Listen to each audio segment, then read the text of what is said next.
Deuteronomio capítulo 32. Vamos a leer Deuteronomio 32, versículo 4.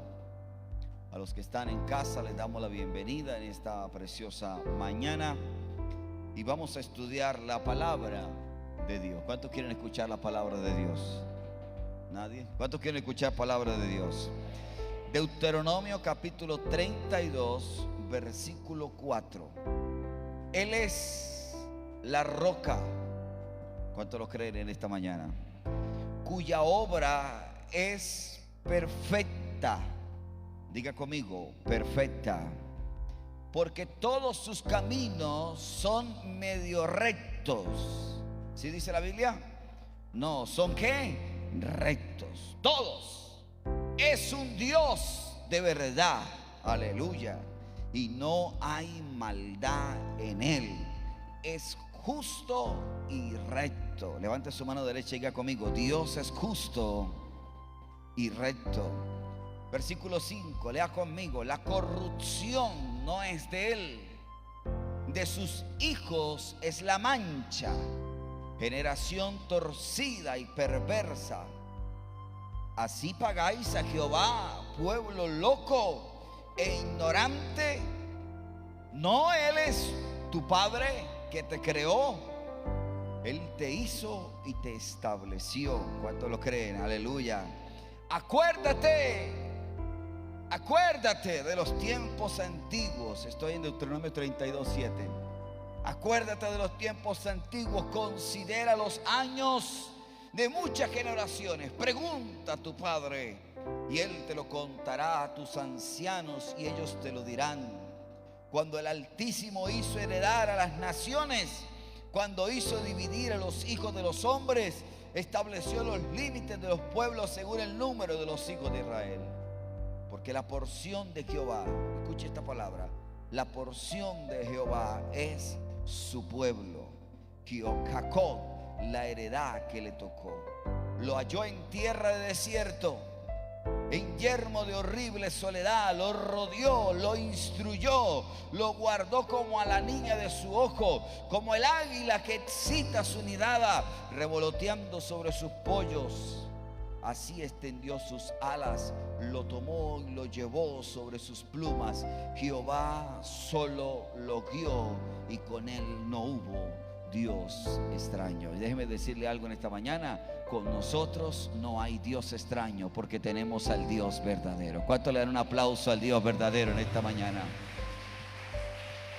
Señor, queremos que en esta mañana nos enseñes tu palabra. Queremos escuchar la palabra que viene del cielo. Todo pensamiento humano, conocimiento humano, todo conocimiento intelectual, filosófico, teológico, lo ponemos a los pies del Maestro. Y queremos que tú nos enseñes, porque eres nuestro Maestro, eres nuestro Dios, y a ti damos la gloria en esta mañana, en el nombre de Jesús. ¿Alguien dice amén? Por favor, siéntese, póngase cómodo. Y quiero hablarle bajo el tema la obra perfecta de Dios. Su obra perfecta. Conocer la historia es necesario. La base bíblica que hemos tomado tiene una narración tremenda. Y muchos dicen que las narraciones no tienen sentido. Pero cuando empecé a perforar, a buscar, a examinar este párrafo, encuentro que Moisés, en un momento crucial para el pueblo de Israel, les muestra de una manera poética la historia de la obra perfecta de Dios. Pedro, Esteban, Pablo tomaron como referencia la historia de lo que Dios ha hecho, de lo que Dios venía procesando en medio de los tiempos. Y la historia de Dios con la humanidad vino a presentarnos, vino a mostrarnos un plan perfecto, único, exacto y preciso. Y es la salvación de todos nosotros, que fuimos de una u otra manera iluminados por la presencia de Dios. ¿Cuántos dicen amén? Ahora, cuando usted lee la palabra Y si me acompaña a detallar un poquito este párrafo, vamos a tratar de descifrarlo, vamos a tratar de entender algunas cosas importantes. Primero, lo que inicia el párrafo en el versículo 4, aclarándonos quién es Él para nosotros. Él no es una arena, no es una montaña, Él tampoco es un mar para nosotros. Él es la roca en la cual nosotros nos hemos fundamentado y en la cual nosotros creemos en que Él es el fundamento de nuestra vida. ¿Cuántos dicen amén? Pero dice, Él es la roca cuya obra es perfecta. Versículo 4, estoy leyendo el capítulo 32 de Deuteronomios. Porque todos sus caminos son rectos. Es un Dios de verdad, no hay maldad en Él. Es justo y verdadero. Ahora, si usted empieza a unir esto con el libro de Génesis, empieza a encontrar algunas cosas importantes. En el capítulo 5 de Génesis empezamos a entender cómo Dios intervino en la historia. Y Dios intervino a través de la raíz de Abraham, de donde vendría el Mesías. Y empezamos a ver que Dios no estuvo ajeno a la historia. Dios no estuvo ajeno a lo que estaba sucediendo. Génesis capítulo 5, la Biblia me empieza a mostrar desde que 20 generaciones antes de Abraham, Dios empezó a trabajar con Abraham. A partir de Adán hasta Abraham surgieron 20 generaciones en las que Dios iba preparando cada una de estas generaciones. Y cuando alguno de ellos era inducido por el maligno para hacer lo malo, Dios levantaba a otro hombre. Pero me llama la atención que a partir de Abraham se abrió una puerta de esperanza, se abrió una puerta de gloria. Y por eso es que el Señor empieza a decirnos en el libro de Deuteronomio capítulo 32 y dice: acuérdate de los tiempos antiguos, considera los años de muchas generaciones. Considera, piensa en los años de muchas generaciones. Piensa y pregúntale a tu padre.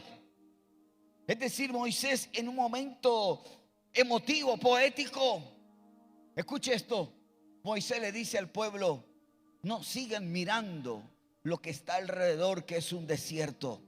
Empiecen a pensar cómo Dios los viene procesando para traerlos hasta aquí. Hoy usted y yo estamos aquí porque Dios ha trabajado en la historia de nosotros. Y cuando nadie daba un peso por nosotros y éramos pecadores sin sentido y teníamos ya destinado a la muerte, apareció Cristo para cambiar nuestra historia. Levante su mano derecha y diga conmigo: gracias, Señor. No, pero hágalo con rabia. Gracias, Señor, porque apareciste en mi vida. ¿Cuántos creen que Él apareció en nuestra vida? Aleluya. ¿Cuántos creen que Él apareció en nuestra vida? Aleluya. Mateo. Entonces empiezo a transitar en la Biblia. Empiezo a caminar porque Deuteronomio dice: investiga, acuérdate. Deuteronomio dice: mira que te saqué del desierto, te llevé a un lado, te llevé. Y Moisés empieza a decirle al pueblo: es necesario que se acuerden quién es Dios. Capítulo 1 de Mateo nos muestra ya al Mesías. El evangelio de Mateo comienza con la genealogía, pero note algo que me llama la atención. Y dice: Jesús, hijo de Abraham. No dice hijo de Adán, sino hijo de ¿quién? De Abraham. Y usted lo puede leer en su casa con calma. Y no menciona a Adán por ninguna parte. Y la genealogía en Mateo 1 comienza con Abraham, porque precisamente está ahí donde comienza la historia, donde un hombre le creyó a Dios, donde un hombre se separó de todo lo que el enemigo le había planteado, lo que la sociedad, la cultura le había planteado, y decidió creerle a Dios. Pero en este proceso que hoy los judíos llaman, por eso es que cuando en el capítulo 8 de Juan, ellos le dicen a Jesús: pero nosotros somos hijos de Abraham. Porque de allí parte una historia importante. Gálatas capítulo 3. Y mire lo que dice Gálatas. Ya Pablo trascendió la historia. Gálatas 3, versículo 6. Ya Pablo trascendió la historia y escribe a los Gálatas y dice: los que tienen fe, estos son hijos de Abraham. ¿Cuántos tienen fe en esta mañana? ¿Ninguno? ¿Cuántos tienen fe esta mañana? Usted y yo somos de esa promesa de Abraham, hijos de Abraham. Y la escritura, nota esta palabra, la escritura, previendo, es decir, hay una historia ya planteada por Dios. Dios no improvisa con nada. Previendo, estando listo, predestinando, en otras palabras, que Dios había de justificar por la fe a los habitantes de Sagún, a los habitantes de Colombia, de la tierra. Dio de antemano la buena nueva a Abraham, diciendo: en ti serán benditas. ¿Cuántas? Ayúdeme, ¿cuántas naciones? Es decir, cuando usted por la fe ha adquirido la promesa de Abraham, la bendición que Dios le dio a Abraham también nos corresponde a nosotros. ¿Cuántos dicen amén a eso? Pero miren lo que dice el versículo 9, y es mejor todavía, debe subrayarlo. Si usted tiene su Biblia, subrayelo. Tiene su celular, subrayelo ahí. De modo que los que tienen, versículo 9, dice: los que tienen fe son bendecidos. Con el creyente, ¿qué? Escúcheme algo. Cuando empiezo a mirar la obra perfecta de Dios, cuando empiezo a mirar el proceso en el que Dios nos lleva para podernos hoy estar aquí, debo entender algunas cosas importantes. Primero, y es que Dios siempre quiso que el hombre preservara la fe a lo largo de la historia. Hebreos 11 es el ejemplo de eso. Hebreos 11 comienza hablando de la fe y menciona a los patriarcas de la fe, menciona hombres, menciona hombres, mujeres, personajes bíblicos muy relevantes, y dice: y faltaría tiempo para hablar de muchos otros. Y la historia trascendió, la historia fue cambiando. La historia cambia en la sociedad, las edades van cambiando. Podríamos hablar que la historia de una u otra manera es influyente en los tiempos. Napoleón Bonaparte dijo: quien no conoce la historia está condenado.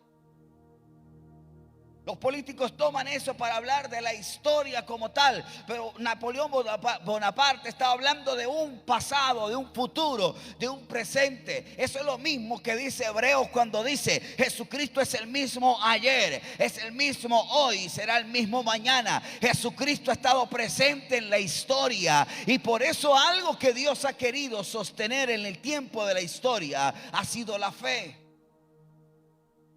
Por eso cuando usted es atacado por el enemigo, lo primero que le ataca es la fe. Se lo voy a poner de esta manera: los mayores eventos de pecado se reflejaron hasta el tiempo de Abraham. Y usted nota que el primero fue el de Adán y Eva, desobedecieron. El segundo fue cuando Caín asesinó a su hermano. El segundo pecado más resaltante, la Biblia lo dice, Génesis 4:23, cuando Lamec empezó a cantar para exaltar el pecado. Ahí está en Génesis 4:23. Y dice la Biblia que cantaba con sus hijas.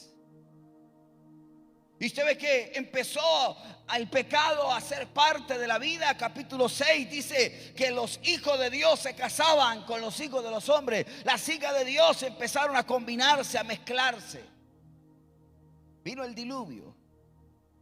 Pero escúcheme esto: tardó solamente 101 años para que el pecado volviera a contaminar. Y el pecado empezó, escúcheme esto, cómo va la sociedad de hoy. El pecado empezó en un hombre, luego se multiplicó en una familia, luego se multiplicó en una generación, infectó a un grupo, después infectó a toda una nación y ahora ha infectado a toda la humanidad. Por eso es que la Biblia dice que donde abunda el pecado, sobreabunda la gracia de Dios. Usted está hoy acá, yo estoy acá, porque ha permitido el Señor que podamos conocer la gracia, y esa gracia se revela a través de la fe.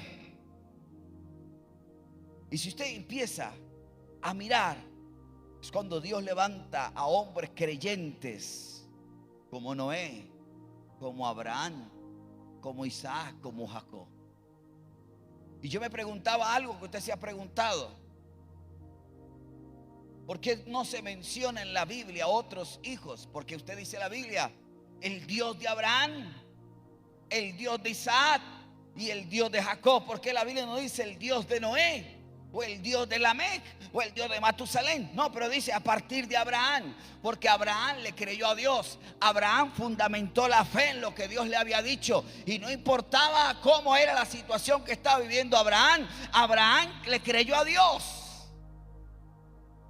Pero Esaú ni Ismael le creyeron a Dios. Por eso es que la Biblia no dice el Dios de Abraham, de Ismael, de Isaac, de Esaú, de Jacob. No, la Biblia dice el Dios de Abraham, que creyó, el Dios de Isaac, el hijo de la promesa, y el Dios de Jacob, el patriarca de una nación. Es decir, Dios siempre va a tomar en cuenta la fe de un hombre, de una mujer que en esta mañana me está escuchando, que me está viendo, y eso va a bendecir las generaciones, porque la gloria de Dios va a visitar nuestras casas cuando creamos por la fe que Él está haciendo la obra perfecta en nosotros.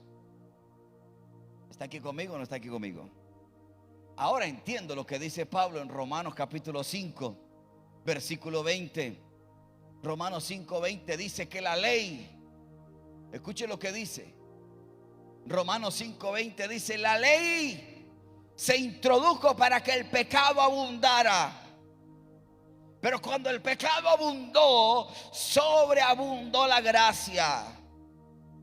Porque así como el pecado reinó para la muerte, aleluya, escuche esto, el pecado reinó para la muerte, así también la gracia reinará por la justicia para vida eterna mediante Jesucristo, Señor nuestro. Es decir, usted y yo estamos hoy acá porque Dios ha hecho su obra perfecta y ha preservado la fe de los hombres.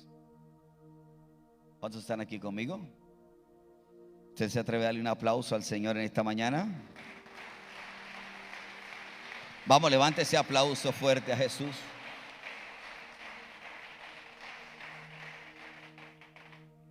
Pero parece que en esta historia de Dios, Dios hubiera escogido gente sumamente perfecta. Pero usted en la Biblia y estudia y encuentra que Dios eligió hombres mortales para llevar la bandera de la fe. Simples mortales, con errores, con dificultades. Y el escenario que la Biblia nos muestra es un escenario donde muchos de ellos pecaron, fallaron. Por ejemplo, el capítulo 11 de Génesis. Los hombres se reunieron y dijeron: hagámonos un nombre, construyamos una torre. Y empezaron a arreglar los ladrillos, a hacer los ladrillos, a preparar los ladrillos, y empezaron a construir. Y dice la Biblia que los hombres fueron confundidos por Dios. Y es allí donde tengo que entender el contexto bíblico. No puedo hablar de un liderazgo perfecto tomando Génesis 11, porque eso sería un error doctrinal, porque Génesis 11 está hablando de una condición pecaminosa de aquellos líderes. Y ojo con eso, porque lo que dijeron ellos fue: hagámonos un nombre. Pero Dios escoge a Abraham, y en el capítulo 12 la historia cambia, da un giro total. Pero Abraham era hijo de Taré, un hombre con sentido de idolatría. Por eso Dios le dice: sal de Ur de los Caldeos.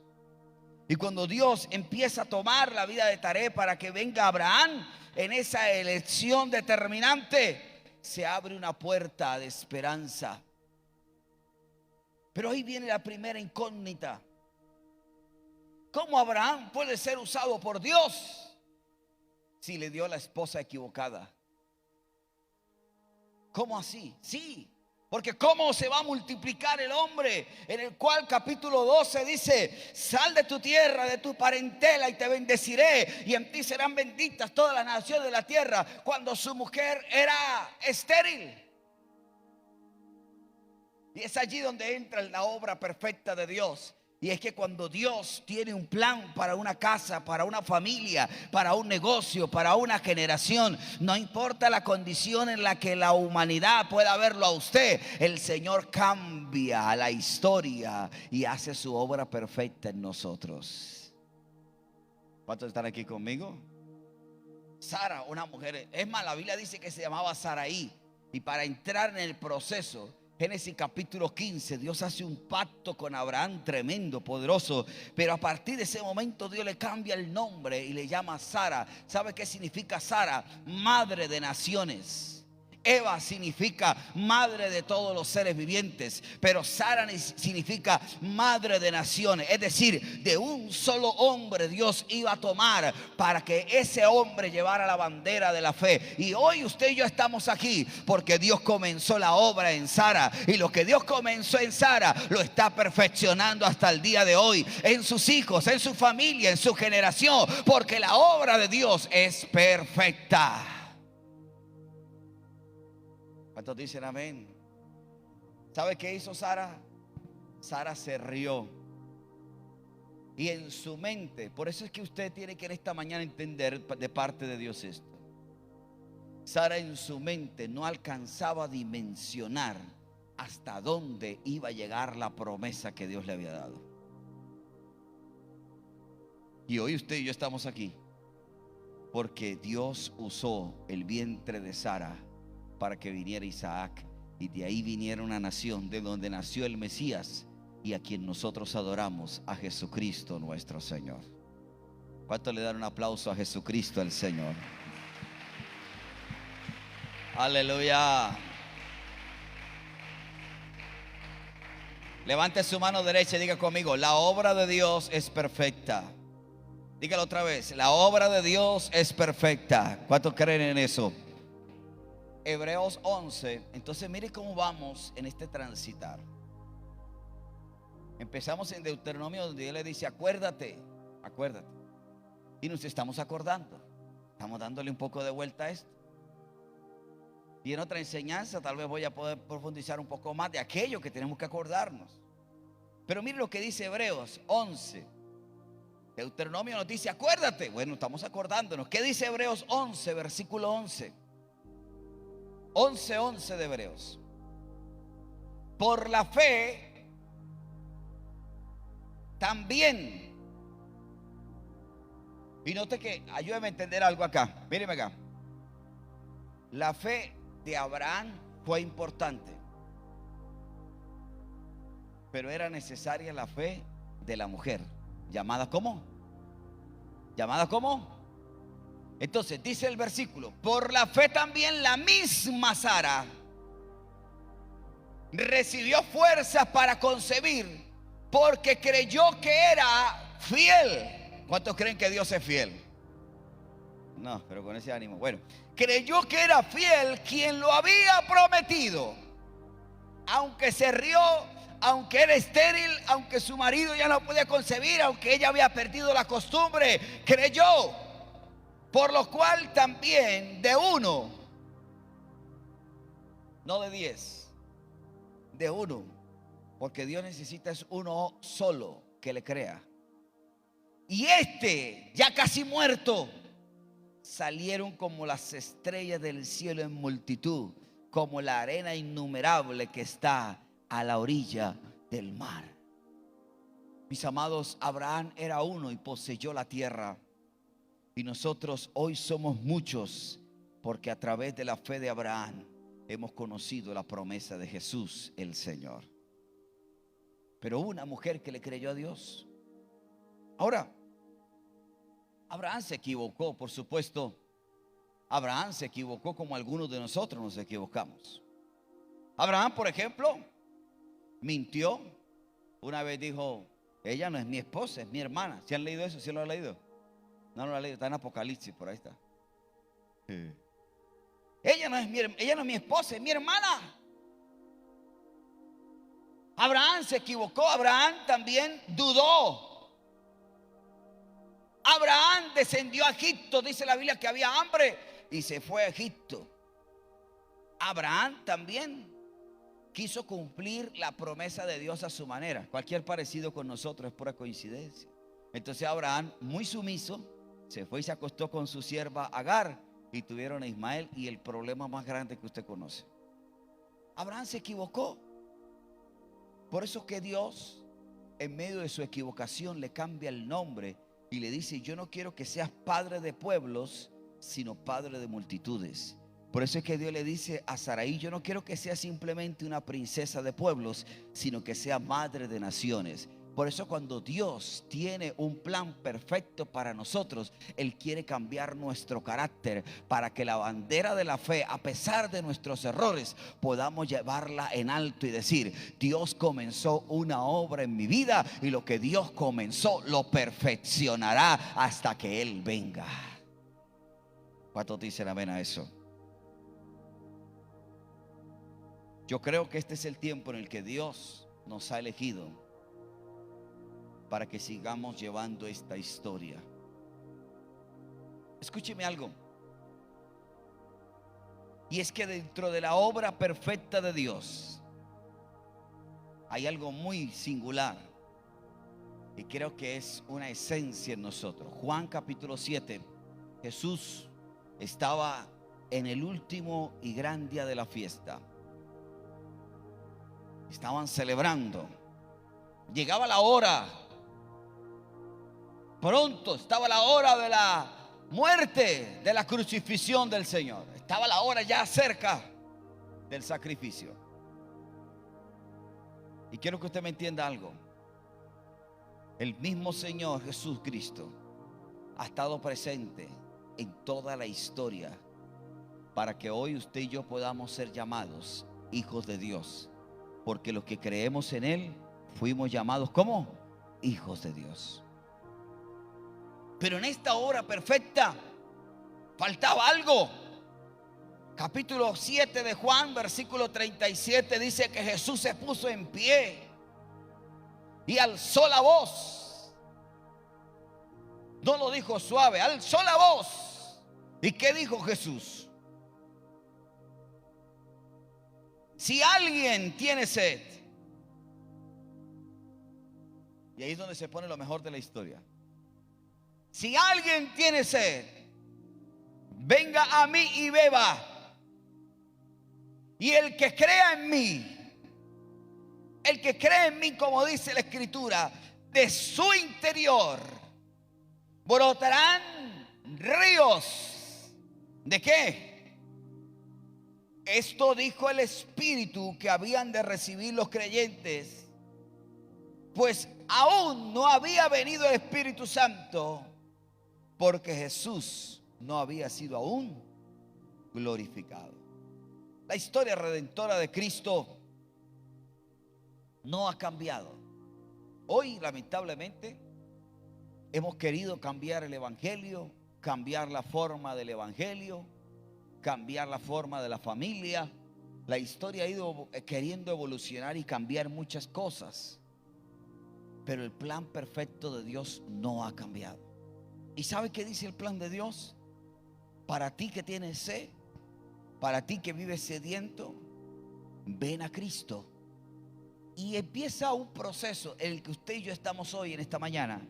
Y dice: el que cree en mí, de su interior. Y hay una parte importante, y es que la obra redentora de Cristo empieza en nosotros, de adentro hacia afuera. La historia secular cambia, pero la historia de Cristo nos transforma a nosotros. Por eso cuando usted era un borracho, Cristo lo ha ido cambiando, Cristo lo ha ido procesando. Por eso cuando usted era una persona sin vida, sin razón de ser, Cristo ha venido cambiando nuestra vida. Por eso es que en cada rincón de la Biblia, en cada párrafo, en cada versículo, en cada parte de la historia, se preparaba el ambiente para que usted y yo hoy podamos decir: somos salvos por la gracia de Cristo. Porque un hombre le creyó, una mujer le creyó, otra mujer creyó, otro hombre creyó. Y cuando pensamos que todo estaba acabado con la vida de Noemí y sus hijos y su esposo, Dios levanta a Ruth también y levanta una generación. Cuando pensamos que todo estaba destruido porque David había pecado, David había caído, Dios levanta a un hombre llamado Salomón. En fin, cuando usted ve que la historia empieza a decaer y los hombres empiezan a fallar, es cuando Dios usa a una mujer llamada María, la virgen llamada por Dios, la escogida por Dios, y en su vientre pone aquel hermoso, precioso niño llamado Emmanuel, Jesús, el Rey que está con nosotros. Y en medio de la condición que podamos estar de pecado, hoy podemos decir que de nuestro interior correrán ríos de agua viva. Usted está aquí hoy por la obra perfecta de Dios. Y es allí donde empiezo a entender lo que dice Ezequiel 47. Y dice Ezequiel 47 que del altar salía el agua. Y dice la Biblia, usted lo puede leer, que eran aguas sanas, aguas limpias que empezaban a sanar las naciones de la tierra. Por eso es que este lugar, este altar, es un lugar donde fluye el agua de Dios para muchos lugares, para muchas partes. Y usted, escúcheme algo, usted y yo somos portadores del agua de vida, porque de nuestro interior correrán ríos de agua viva. ¿Cuántos están aquí conmigo? Permíteme aterrizar en el mensaje diciendo algo importante, y es que la obra perfecta de Dios preservó la fe a lo largo de la historia, pero también usó a hombres mortales para que llevaran la bandera de la fe. Y hoy el agua de vida es el propósito principal por el cual nosotros estamos en pie. Usted me dirá, ¿pero por qué el agua? El encuentro de Jesús con la samaritana no fue casualidad. Analícelo. Jesús hubiera podido dar la vuelta, hubiera podido tomar una avioneta, un helicóptero Black Hawk. Pero Jesús pasó por allí, por donde estaba el pozo de Jacob. Y el pozo de Jacob tiene una enseñanza tremenda, bíblicamente tremenda. Pero la samaritana dijo algo importante: ustedes tienen lugar a donde ir a adorar. ¿Por qué me pides agua a mí, que soy una samaritana? Tú eres un profeta. Y empezó a decir lo que en ella había, pero no dijo la verdad total. Y es que cuando usted tiene sed, hay cosas que no dice. Pero cuando usted está sediento del agua de vida, empieza a reconocer que usted y yo somos débiles, fallamos y necesitamos que el agua de Dios nos dé vida a nosotros. Aló, ¿está aquí conmigo? Mire lo que dice Apocalipsis capítulo 22. Una revelación tremenda. Y ojalá esta revelación profética de Apocalipsis quede en nuestro corazón. Y el Señor le mostró un río limpio de agua de vida. Escuche, resplandeciente como cristal, que fluía del trono de Dios y del Cordero. Y en medio de la calle de la ciudad, al uno y al otro lado del río, estaba el árbol de la vida, que produce 12 frutos, dando cada mes su fruto, y las hojas del árbol eran para sanidad de las naciones. Y no habrá más maldición. El trono de Dios y el Cordero estará en ella. Sus siervos le servirán. Verán su rostro y su nombre estará en sus frentes. Y allí no habrá más noche, y no tienen necesidad de luz, de lámpara, ni de luz del sol, porque Dios el Señor los iluminará y reinará por los siglos de los siglos. El agua de Dios está fluyendo en las naciones en este tiempo. El agua de Dios está fluyendo en las familias en este tiempo. Y todo aquel que esté sediento, desde el trono de Dios hay luz para toda nuestra familia. Hay luz para todas nuestras generaciones, pero es necesario que podamos preservar la fe. Levante la bandera de la fe y diga: lo que Dios comenzó en mi familia, lo perfeccionará. Porque Dios no es hombre para qué, ni hijo de hombre para qué. Y si Él dijo, lo hará. Póngase de pie, por favor. Entiendo entonces. Ahora comprendo que Él es la roca. Cierre sus ojos, levante sus dos manos al cielo. Mis amados, Él es la obra perfecta. Todos los caminos de nuestro Dios son rectos. Él es un Dios de verdad y no hay maldad en nuestro Dios. Es un Dios justo y recto. Nosotros somos la alegría de Dios. La heredad que Él nos ha dado es su promesa, mis amados. Cuando halló a Jacob en el desierto, cuando halló al pueblo de Israel en la soledad, lo rodeó, lo instruyó, lo guardó. Y eso es lo que Dios hace con nosotros. Cuando estamos en medio de la soledad, en medio de la angustia, en medio de la enfermedad, Él nos rodea. Él nos instruye, Él nos guarda como a la niña de su ojo, aleluya.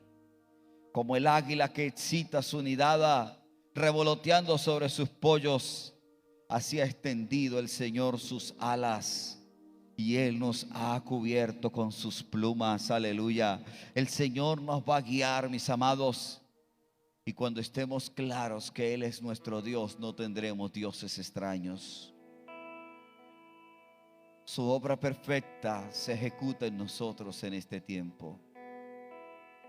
Su obra perfecta hoy se hace realidad en nuestras vidas. Hombres imperfectos, una mujer llamada Sara que no le creía a nadie. Su condición era de estéril, pero en un momento le creyó a Dios y Dios cambió el nombre por Madre de Naciones. Y a través de Sara, dice la Biblia, por la fe nació una esperanza para la humanidad. Y de allí aprendemos que a través de María, aquella virgen escogida por el Señor, nace nuestro Mesías.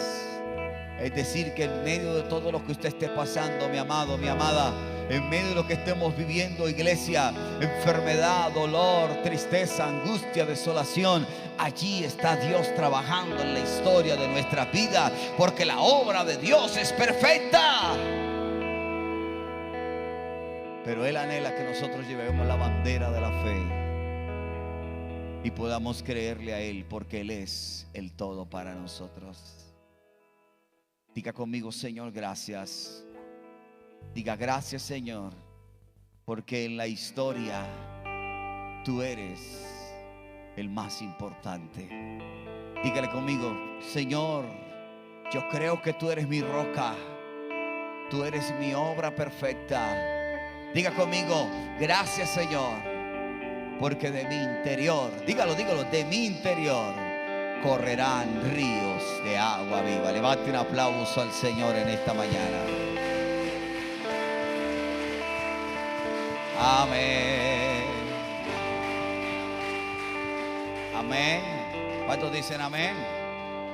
Puede sentarse. Gracias a todos por estar esta mañana aquí con nosotros.